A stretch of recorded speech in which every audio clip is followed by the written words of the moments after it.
primeiro livro da Escritura Sagrada, o livro de Gênesis.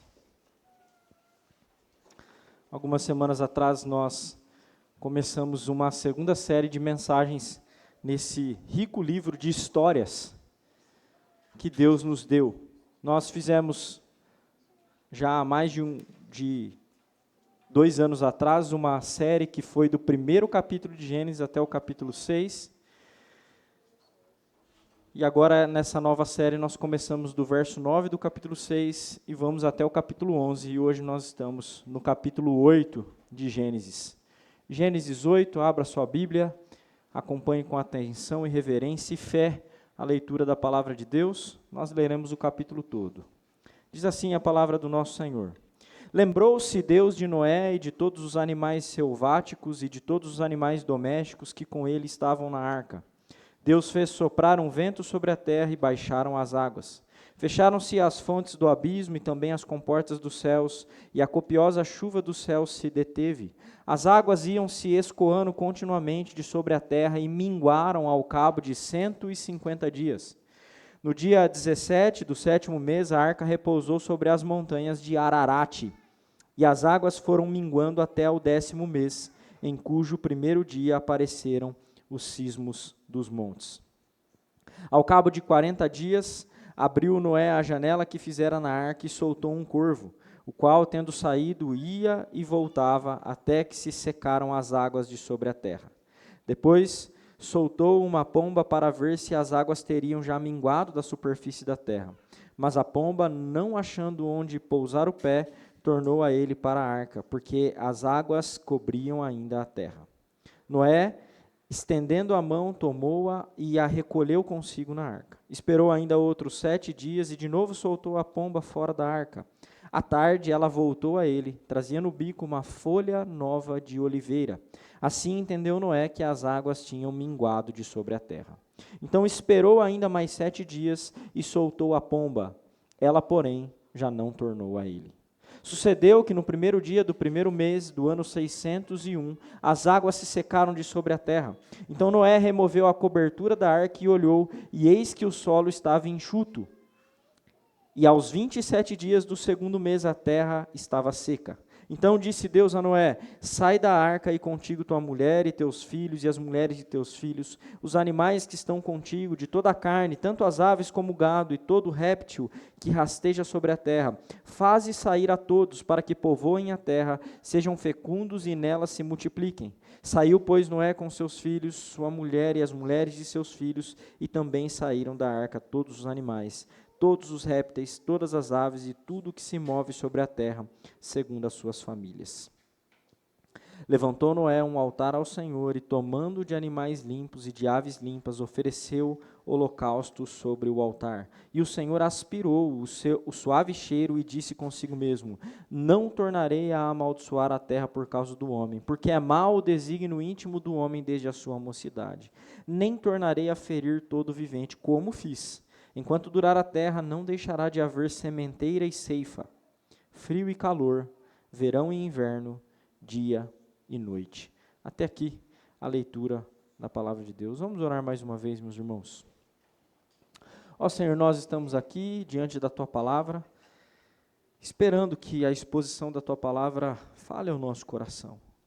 Nós precisamos recebê-la com fé, Senhor. Concede que Teu Espírito trabalhe em nosso coração, firmando as verdades, Senhor, nas quais nós devemos estar sustentados. Fortalece o Teu povo, vivifica este povo, Senhor.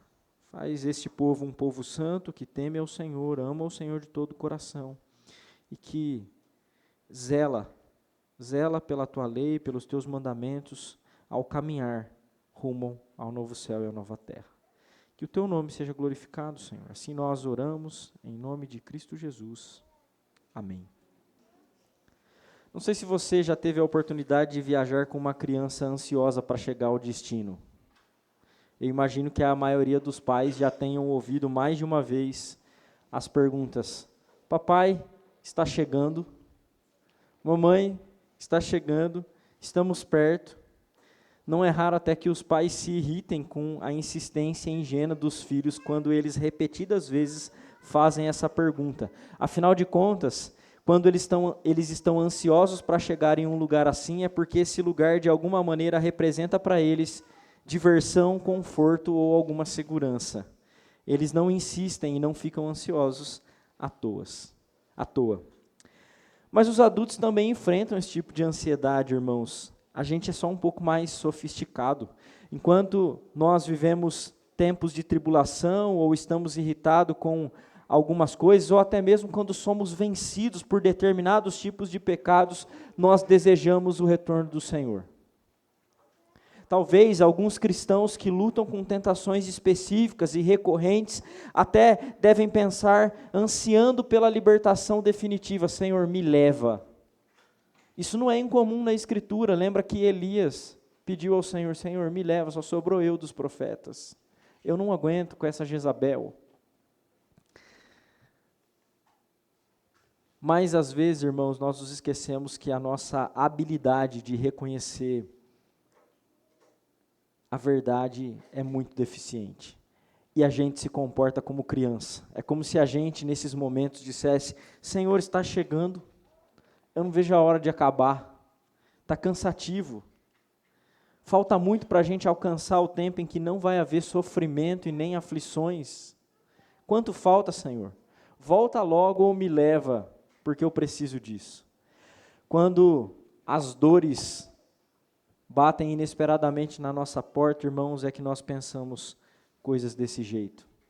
Vendo, por exemplo, o funeral do pai do presbítero Bruno ontem, eu pensei: Senhor, como é difícil. Como é difícil viver num mundo quebrado. E brinquei com os irmãos que estavam lá, de vez em quando dá vontade de pular do barco, não dá? Eu já estava pensando no sermão, viu, Jefferson, quando eu disse isso para você ontem lá. Às vezes dá vontade de pular do barco, irmãos. Mas é porque a gente se esquece que o nosso coração caído é enganoso. O nosso anseio, às vezes, não está firmado na glória de Cristo, está firmado no egoísmo e no desejo idólatra de fugir das aflições do mundo. A gente se esquece de que as aflições são instrumentos para a glória de Deus. E aqui, nessa terra onde tem muitos obstáculos e onde o nosso próprio coração dificulta a nossa vida, irmãos, é o lugar onde Deus decidiu começar o processo de santificação, e é o lugar no qual nós somos chamados a glorificar a Deus hoje, não lá no futuro. A gente é chamado a glorificar a Deus vivendo nesse turbilhão de dificuldades que envolve os pecados dos outros, os nossos pecados e esse mundo confuso. E não deve ter sido tão diferente assim para Noé, com a distinção de que a Escritura apresenta Noé como um homem extremamente obediente às ordenanças divinas. Veja bem, irmãos, Deus mandou Noé construir a arca, ele construiu. Deus mandou Noé chamar os animais e colocá-los na arca, ele o fez. Deus mandou Noé entrar na arca e ele entrou. E no meio do dilúvio, Noé teve a paciência de ficar lá, até que as águas escoassem por completo. Esse homem foi um homem obediente. E no capítulo 8, que é o capítulo que descreve como as águas baixaram e como Noé saiu da arca, nós temos 4 cenas nessa narrativa. Essa é uma narrativa, é um conto de história, uma história real que está sendo contado, e apresenta-se 4 cenas. É claro que a história aqui é resumida, irmãos. Imagine se os detalhes todos do que aconteceu lá na arca de Noé fossem nos dados. A gente só teria uma Bíblia da arca de Noé. Então tem 4 cenas nesse capítulo 8 que nós vamos ver cada uma delas. E nessas 4 cenas há alguns pares de verdades que são apresentados. O primeiro deles é fidelidade e soberania. A primeira cena, dos versos de 1 a 5, apresentam a fidelidade e a soberania de Deus. Veja e acompanhe aí com atenção, mantenha a sua Bíblia aberta, veja se o pastor está falando e a Bíblia confere.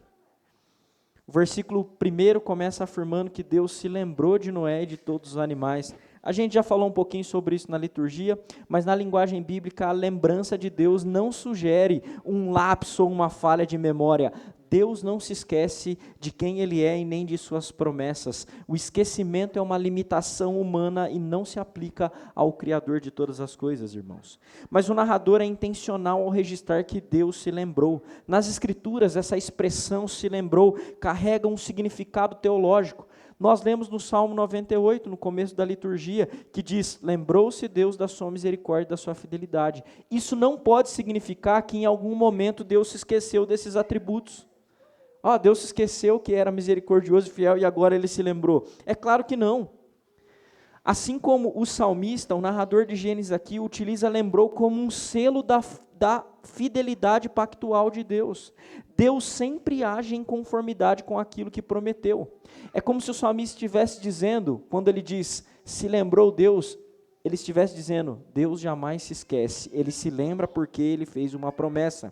O Salmo 105, verso 8, diz isso com muita clareza. Ele diz, lembra-se perpetuamente da sua aliança. O que é lembrar-se perpetuamente?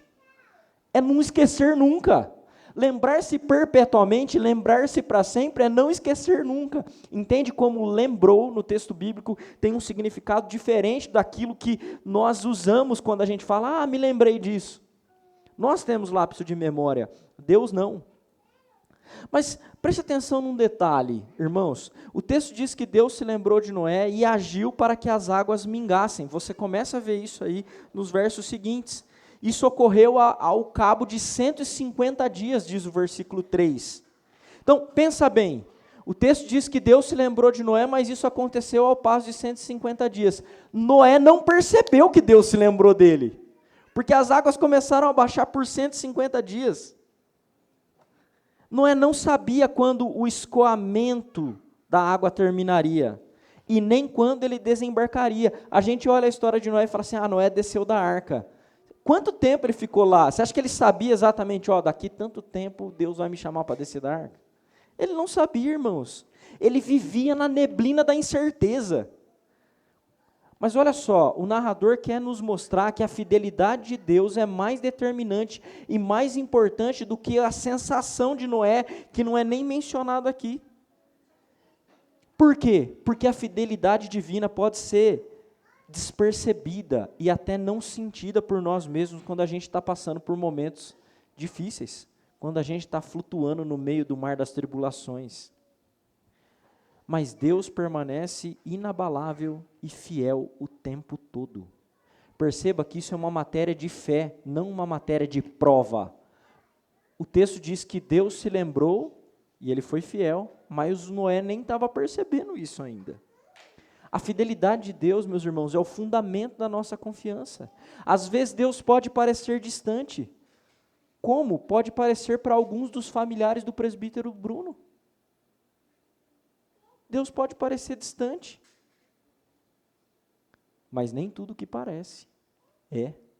A fidelidade de Deus é uma garantia de que Deus está conosco, mesmo quando a gente não tem aquele arrepiozinho, mesmo quando a gente não sente.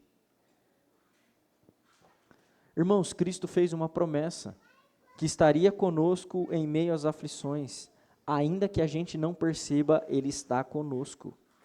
E por mais que a gente não compreenda a sua presença e muito menos o seu cuidado, o Deus fiel não dormita. Salmo 121, 4, que nós acabamos de cantar.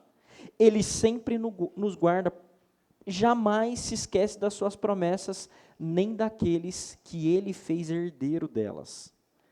A questão, portanto, irmãos, não é se Deus é fiel, a questão é se nós somos capazes de renunciar à confiança em nós mesmos e no que os nossos olhos veem. Nós somos capazes de descansar exclusivamente no cuidado daquele que controla e domina soberanamente tudo, exatamente como Noé fez.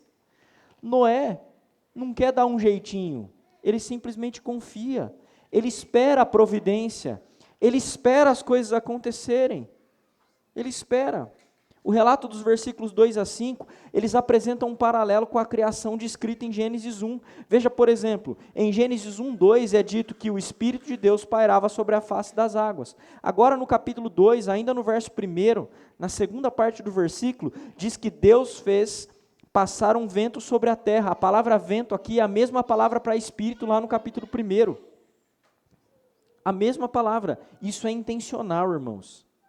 Na sequência, surgem uma série de outros paralelos com a criação que a gente demoraria muito para explicar, mas eles estão presentes no texto bíblico. Qual que é a intenção do narrador? É demonstrar que o Criador, que trouxe à existência todas as coisas pela sua palavra, continua soberano mesmo depois de julgar os pecados dos homens.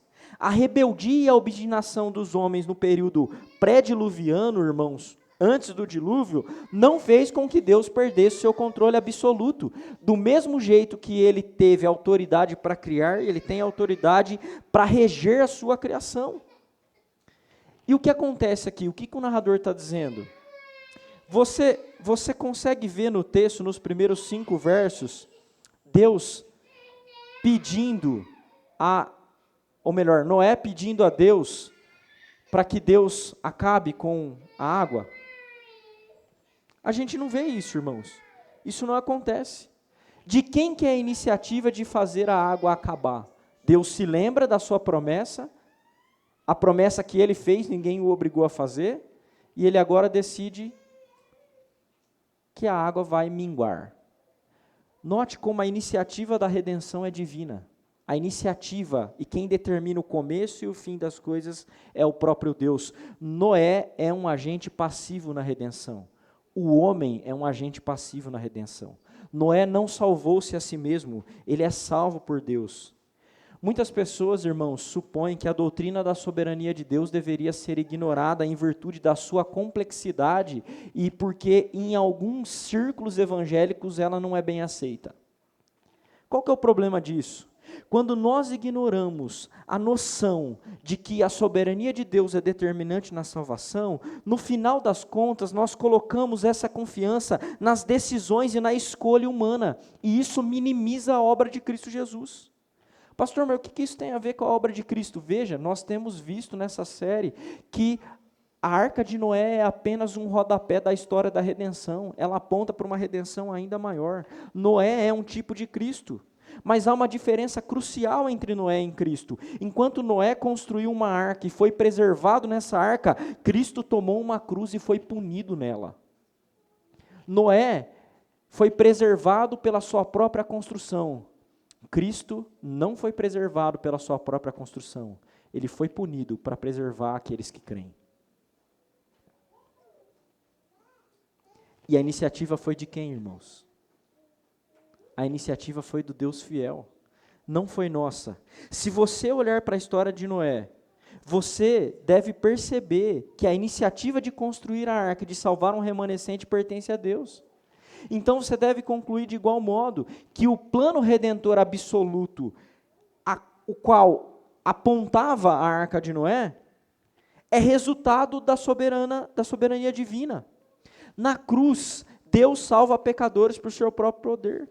Assim como ele salvou as 8 pessoas que ele pretendeu salvar na arca de Noé, e não permitiu que o trabalho de Noé fosse desperdiçado, ele salvará todos aqueles por quem Cristo morreu. Porque nenhuma gota do sangue de Jesus, o Deus homem, será desperdiçada. Nenhuma gota. A iniciativa é divina e a conclusão também é. É por isso que o autor descreve com bastante clareza para nós o poder de Deus e a fidelidade dele nesses primeiros 5 versos. Então, nessa primeira cena do capítulo, nós vemos um destaque sobre a fidelidade e a soberania de Deus. Agora, nos versos 6 a 12, nós vemos que a narrativa revela algo sobre Noé, a esperança e a paciência de Noé. Versículo 5, irmãos, relata que os picos dos montes começaram a aparecer após 150 dias de predominância das águas. A região que é descrita aqui, ela é chamada aqui no texto bíblico de Ararat, refere-se a uma importante cadeia de montes que existem até hoje no leste da Ásia Menor, atualmente território da Turquia. Mas não dá para a gente saber ou para precisar em que pico de monte a arca realmente repousou. Não tem como a gente saber disso. Os picos começaram a aparecer porque naquela região há vários montes que chegam a dar 5.000 metros de altura. São montes muito altos. Mas mesmo com os picos dos montes à vista, o versículo 6 diz que Noé aguardou outros 40 dias antes de começar a testar para ver se a terra estava seca. Ele aguardou com paciência.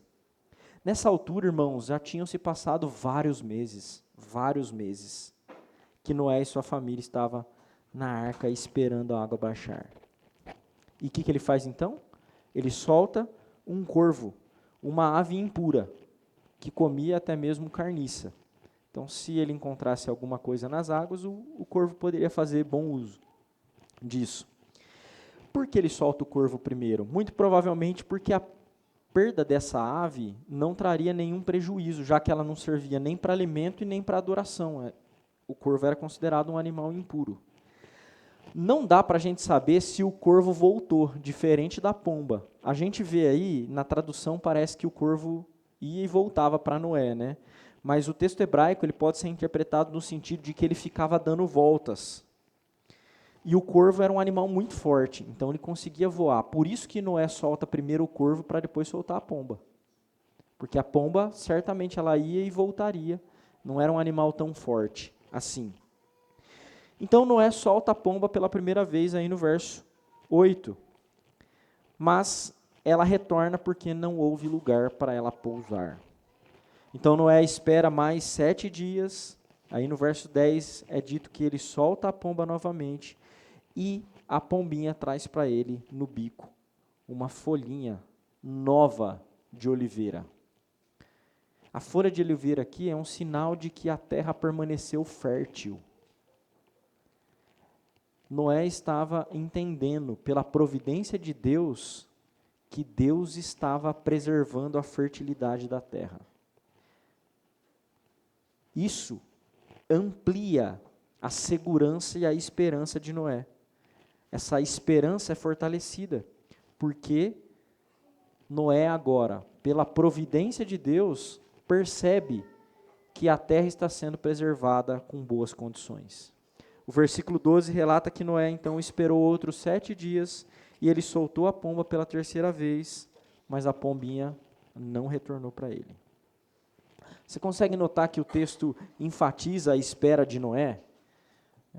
O autor, escritor hebreu, quando ele repete verbos, isso nunca é em vão, tá? Nunca é acidental.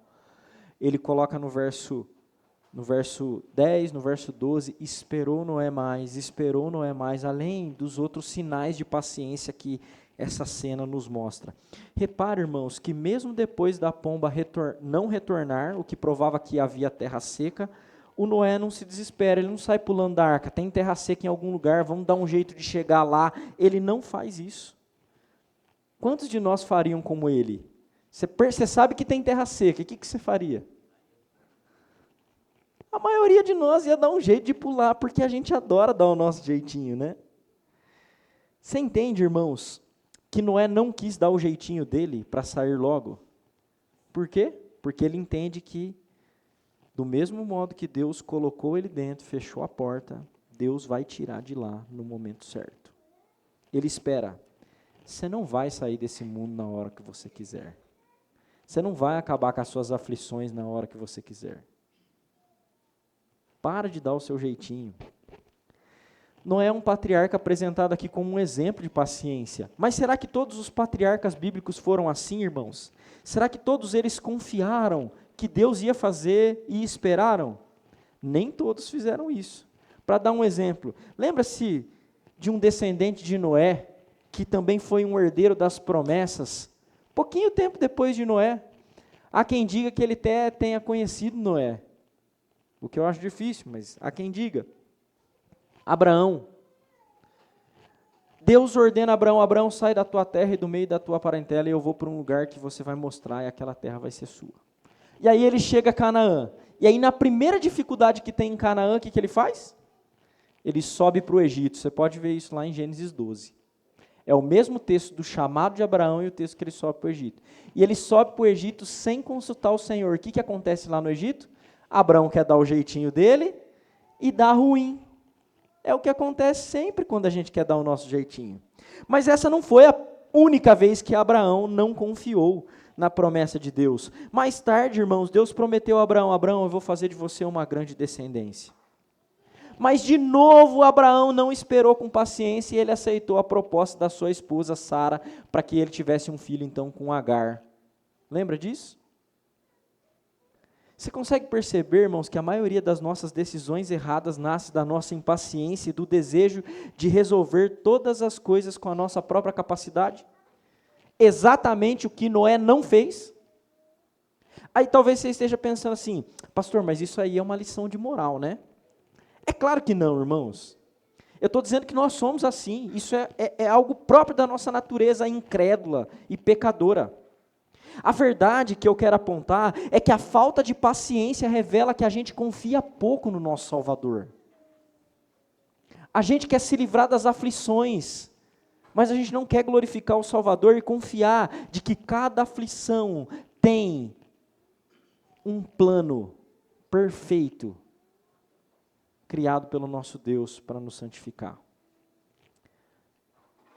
Lembre-se de Jesus, que sempre confiou, ele sempre descansou na providência divina e no cuidado de Deus.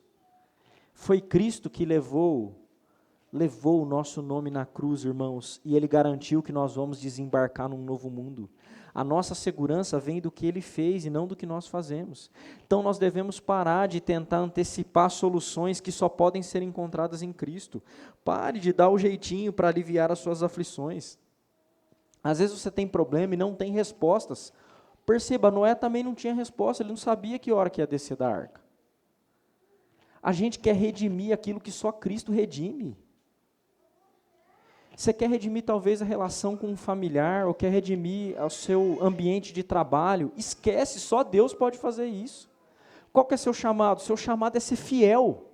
E para ser fiel você precisa confiar, você precisa descansar em Deus, você precisa tolerar as aflições. Você precisa ser paciente. Calma. Deus está no controle, Ele continua no controle. Você não pode redimir a si mesmo e nem outras coisas. Só em Cristo há redenção, irmãos. Na primeira cena nós vimos então que Deus é um Deus fiel e soberano. Na segunda nós vemos a esperança e a paciência de Noé. Agora na terceira cena nós vamos ver a obediência de Noé e a ordenança de Deus. O versículo 13 descreve o momento em que as águas secaram totalmente. Olha aí o que o texto diz. No primeiro dia do primeiro mês, no ano 601, as águas se secaram de sobre a terra. Isso significa, irmãos, que Noé ficou 1 ano e alguns dias na arca. Alguns estudiosos falam de 1 ano e 11 dias exatamente. Você consegue imaginar a expectativa de Noé e dos seus familiares para descer da arca? Irmãos, deixa eu entender uma coisa. Vocês conhecem cruzeiro. Noé é a primeira embarcação do mundo. Eles nem sabiam que era chuva. Vocês conseguem entender isso? Que é ficar 1 ano dentro daquela arca com milhares de animais. Você consegue entender? Os tripulantes da arca de Noé não estavam num cruzeiro all inclusive, com tudo incluso. Não estavam. Mesmo assim, depois de ver a terra seca, Noé não se apressa, ele aguarda a ordem do Senhor para sair. Ele não sai da arca. Noé é apresentado aqui como um modelo de um Moisés futuro. No versículo 6, que nós já vimos, é dito que Noé abriu a janela da arca depois de 40 dias. O 40 aqui nos lembra os 40 anos que o povo de Israel peregrinou no deserto. E do mesmo modo como Deus usou Moisés para guiar o povo entre o Mar Vermelho em terra seca, rumo à terra prometida, Deus usa Noé para atravessar o dilúvio rumo a uma nova criação em terra seca. A menção da terra seca aqui aponta para a terra seca lá do Mar Vermelho. O narrador é o mesmo. Ele está contando a história para a gente, está mostrando. Você está vendo como esse negócio que aconteceu aqui aponta para o negócio que aconteceu lá? Entende como a Escritura está toda interligada, irmãos? E a história da redenção, no final das contas, é uma só. Então Noé atravessa em terra seca, do mesmo jeito que Moisés. E ele obedece o chamado divino, porque o próprio Deus é quem o chama para fora. Noé simplesmente obedeceu. Ele não pulou na arca como a gente faria. Ele não pulou da arca. Mas agora o Senhor vem com as ordens. Ele ordena que Noé saia, e ele é chamado para uma nova criação, e por isso ele não é apenas apresentado como um modelo de Moisés, mas como um segundo Adão. Por quê? Preste atenção. Assim como Adão e Eva receberam um comando, uma ordem no início da criação, Noé, a sua família e os animais recebem o mesmo comando. O mesmo comando. Veja aí, irmãos, os versos 16 e 17. Deus chamando Noé para sair da arca. Sai da arca e contigo tua mulher e teus filhos e as mulheres de teus filhos, os animais que estão contigo de toda a carne, tanto aves como gado e todo o réptil que rasteja sobre a terra. Faze sair a todos. Para quê? Para que vocês todos, você, a sua família e os animais, para que vocês todos vão sair? Para que vocês povoem a terra, sejam fecundos e nela se multipliquem. Perceba que nem mesmo a corrupção e o juízo sobre a geração diluviana invalidaram a bênção de Deus e o mandato da multiplicação. O mesmo mandato que fora dado na criação antes da queda é agora replicado depois da queda. E esse mandato não pode ser ignorado sob a falsa premissa de que esta é uma ordem específica para Noé, porque não havia ninguém mais na terra para se multiplicar, a não ser ele. Se ele não se multiplicasse, a gente não estaria aqui hoje. Essa é uma falsa premissa, irmãos. Uma falsa premissa para justificar a ausência do desejo de ter filhos e de se multiplicar. Ou até mesmo a limitação para ter apenas um filho sem causas justas.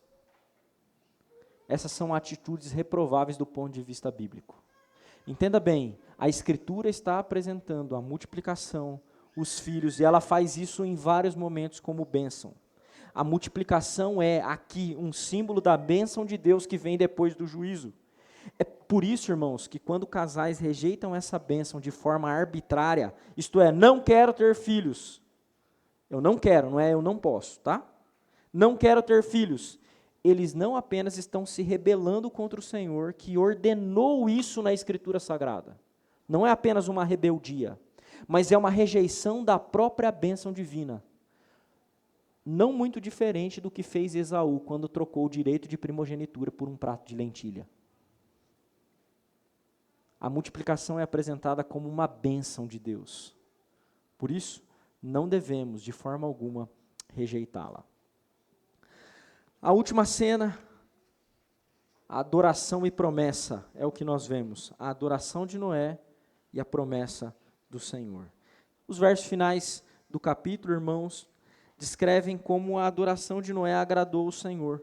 E o texto dá prioridade à adoração, de modo que parece que a primeira coisa que Noé fez quando ele desceu da arca foi fazer um altar e adorar. Existe no texto hebraico um sinal que nós chamamos de vav conjuntivo. Não vou encher vocês com exegese, né? Mas esse sinal, ele apresenta um aspecto de continuidade, e é exatamente assim que o versículo 20 começa. Com vav conjuntivo. O narrador quer dizer assim, eu estou contando a história resumida, mas a coisa mais importante que Noé fez, e aí ele apresenta como se fosse a primeira coisa que ele fez, foi fazer um altar e adorar a Deus. É isso que ele fez. E o sacrifício de Noé é descrito aqui como um holocausto sobre o altar. É a primeira vez na Bíblia que alguém é mencionado fazendo um altar a Deus. É a primeira vez. Noé é o precursor desse ato de oferecer holocausto sobre o altar. E note uma coisa, irmãos, o texto não diz que o Senhor exigiu a adoração de Noé.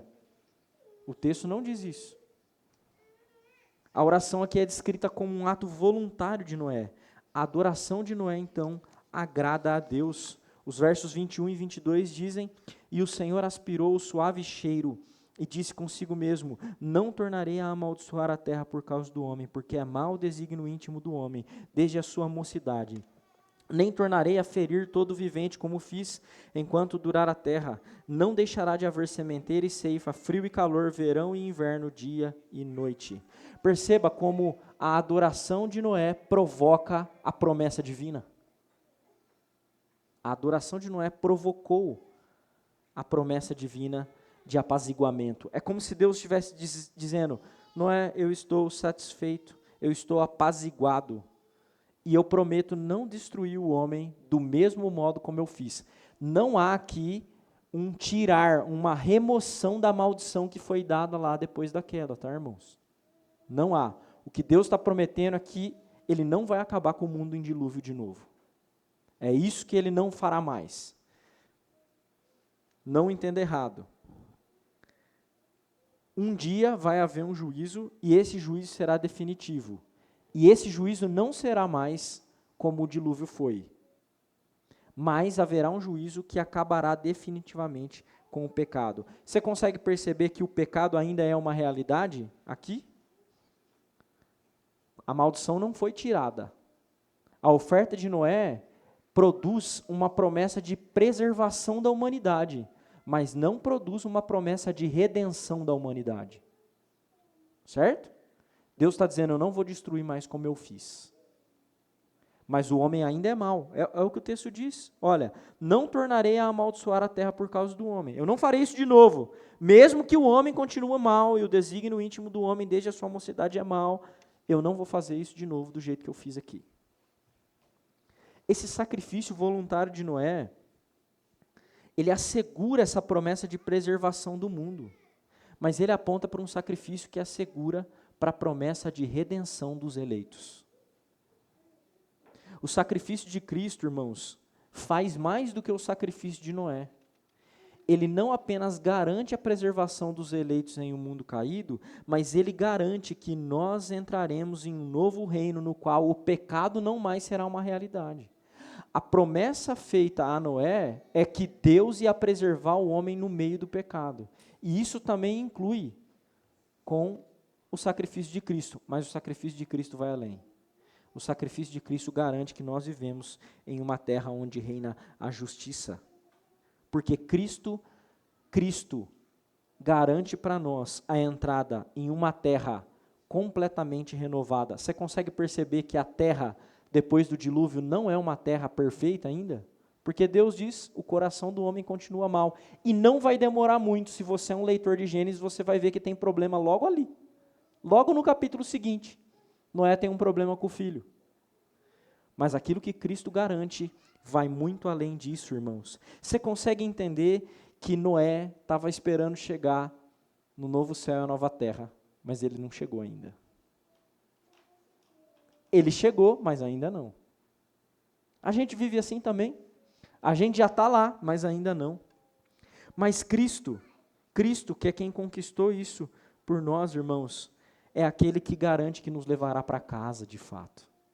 É por isso que ele prometeu lá em João 14, não se turbe o vosso coração, credes em Deus, crede também em mim, na casa de meu pai há muitas moradas, se não fosse assim, eu não vou-lo teria dito. Não se turbe o vosso coração, eu estou preparando a casa para vocês, a gente ainda não chegou em casa, mas a gente está caminhando para lá. Então, irmãos, não fique ansioso querendo chegar antes do tempo pela razão errada, como fazem as crianças que estão ansiosas para chegar no lugar que representa para ela recreação ou conforto. Cristo garantiu que nós vamos chegar, mas a gente não sabe quando. Não sabe. Nós precisamos ser muito cuidadosos. A nossa ansiedade às vezes nos faz reproduzir a redenção e a gente não consegue fazer isso. Mas a gente quer redimir na nossa força. A gente quer ver as coisas acontecendo quando só Cristo pode fazer. Irmãos, ainda não chegamos em casa. Cristo ainda redimirá o mundo, Ele já garantiu que fará isso, mas ainda não chegamos em casa. Então anseie o novo céu e a nova terra, mas não apenas por você, anseie para a glória de Cristo ser manifestada, porque afinal de contas, quando a gente chegar em casa, a glória de Cristo vai ser manifestada, ainda não chegamos lá. Não fique que nem as crianças, perguntando o tempo todo, Senhor, já chegou? Já estamos chegando? Conta-se a história de um casal de missionários que serviu na África subsaariana por 30 anos. E eles retornariam para suas casas nos Estados Unidos. Os seus corpos, irmãos, estavam marcados por malária. Os rostos queimados do sol implacável da África e as mãos calejadas do trabalho, porque missionário na África não apenas prega o evangelho, mas eles erguem escolas e curam feridas. E eles estavam voltando para a sua igreja de origem, para a sua terra. Então, no navio de volta para casa estava também um senador. E quando o navio finalmente atracou no porto de Nova York, O som ensurdecedor de uma banda tocava marchas triunfais, enquanto as pessoas balançavam faixas com o nome do senador. Os repórteres se acotovelavam e o prefeito da cidade estava esperando o senador com uma chave da cidade. E o casal de missionários que serviu por 30 anos desceu a passarela carregando as suas malas desgastadas.